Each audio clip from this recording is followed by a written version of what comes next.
महामारी के लगातार घातक होने से देश में हाहाकार मचा है। ऊपर से ऑक्सीजन के संकट ने सरकारों की नींद उड़ा दी है। देश के अस्पतालों में लोग ऑक्सीजन की कमी के कारण अपनी जान गंवा रहे हैं। वहीं लुधियाना में वर्धमान ग्रुप का ऑक्सीजन प्लांट संजीवनी बनकर सामने आया है। मुश्किल वक्त में इस प्लांट से लुधियाना के अस्पतालों को ही नहीं बल्कि जालंधर, पटियाला के अलावा दिल्ली तक भी ऑक्सीजन की आपूर्ति की जा रही है। कंपनी के एमडी सचित जैन का कहना है कि उनकी कोशिश है कि ऑक्सीजन की कमी के कारण मरीज की सांस नहीं रुकनी चाहिए। इसके लिए प्लांट की क्षमता का भी विस्तार किया गया है। पहले प्लांट की क्षमता रोजाना 1000 ऑक्सीजन सिलेंडर भरने की थी, लेकिन अब उसे बढ़ाकर 1440 सिलेंडर प्रतिदिन कर दिया गया है। देखिए, एक तो चीज है, ये महामारी है और इसके लिए सारे सिटीजन्स को सामने आना है इससे लड़ने के लिए।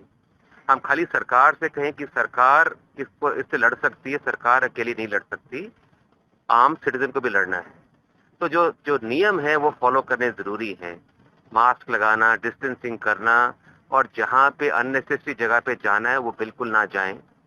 दूसरी चीज है, ऑक्सीजन की जैसे खपत में कमी, ऑक्सीजन की शॉर्टेज रही थी, तो हम लोग, हमारे जैसे लोगों ने ऑक्सीजन की प्रोडक्शन बढ़ाई है। हमारी 1000 सिलेंडर रोज की प्रोडक्शन थी, आज हमने 2000 सिलेंडर कर दिए अपने स्टील प्लांट से डाइवर्ट करके। और उसकी वजह से जहां तक मेरा मानना है, अब लुधियाना में ऑक्सीजन की शॉर्टेज नहीं है। सचित जैन ने कहा कि प्लांट लगातार 24 घंटे काम कर रहा है। इसके लिए विशेष स्टाफ तैनात किया गया है। सरकारी सेहत संस्थानों को मुफ्त में ऑक्सीजन की आपूर्ति की जा रही है। उन्होंने बताया कि पिछले 1 साल से लुधियाना के सिविल अस्पताल को करीब 35 लाख रुपए की ऑक्सीजन मुफ्त में दी गई है। इसके अलावा निजी अस्पतालों को आपातकाल में मुफ्त आपूर्ति के अलावा उनको सरकारी रेट से भी कम मूल्य पर ऑक्सीजन दी जा रही है। क्योंकि हर एक सिटीजन यहाँ पर आ जाए हमारे पास, तो उसके लिए हमारे लिए उसको हैंडल करना पॉसिबल नहीं। और चौथी चीज जो है, ये वैक्सीनेशन करना बहुत आवश्यक है। वर्धमान ग्रुप पूरे ग्रुप में हर एक अपने कारीगर से के रिक्वेस्ट भी कर रहा है, ऑलमोस्ट फोर्स भी कर रहा है कि आप वैक्सीनेशन लगाएं।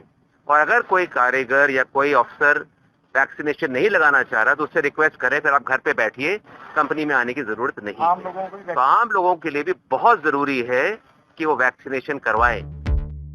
जैन ने कहा कि घर में वेंटिलेटर पर इलाज करवा रहे वरिष्ठ नागरिकों को उनके डोर स्टेप पर ही ऑक्सीजन की डिलीवरी दी जा रही है। मेडिकल दस्तावेजों की जांच के बाद कंपनी का डॉक्टर ट्रेंड स्टाफ जाता है और ऑक्सीजन का सिलेंडर लगाता है। पिछले सप्ताह में करीब 19 वरिष्ठ नागरिकों को घर पर ही ऑक्सीजन पहुंचाई गई।